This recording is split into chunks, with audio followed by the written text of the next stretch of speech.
Hi, Ben. Interesting news recently. Xi Jinping met the leader yesterday of Laos. Unlike what you had previously said during your video, it seems as though he is still active. What do you believe is currently going on with this? Well, what I was told was that Xi Jinping was out of public view from May 25th until early this week when he went to North Korea. And the reason was because a major purge was taking place in China, including Politburo members. And this was the result of information gathering that took place when the fake Donald Trump and the whole U.S. criminal government visited China. They were able to monitor their entire network in China, and that's what the purge was about.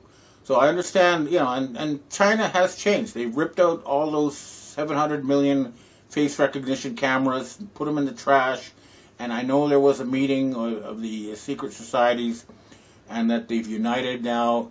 And I believe they're going to move the UN headquarters to Laos. But I do talk to the Chinese, and clearly something fundamental has changed here behind the scenes.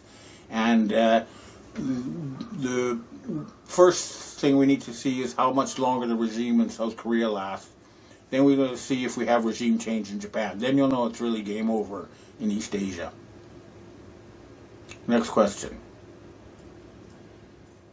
Hi, Ben. How do you currently feel about the longevity of Taiwan in regards to its relationship with China? Do you believe that it will continue to exist as a separate entity, or do you believe at some point it will be consumed by China? There seems, although that many people believe that they are the same country, that there's still some form of divide. What are your thoughts on this?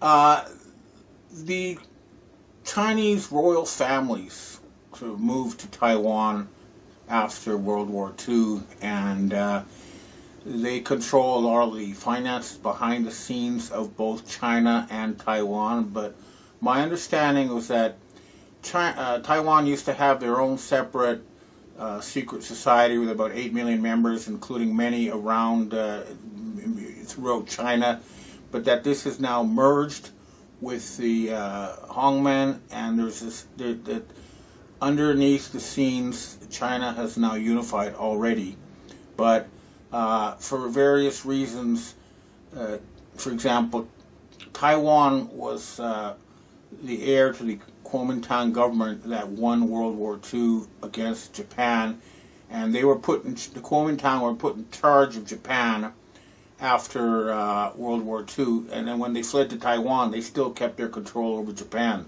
So the reason why on the surface Taiwan is still a separate country is because the whole issue of Japan still has to be dealt with, and that is happening.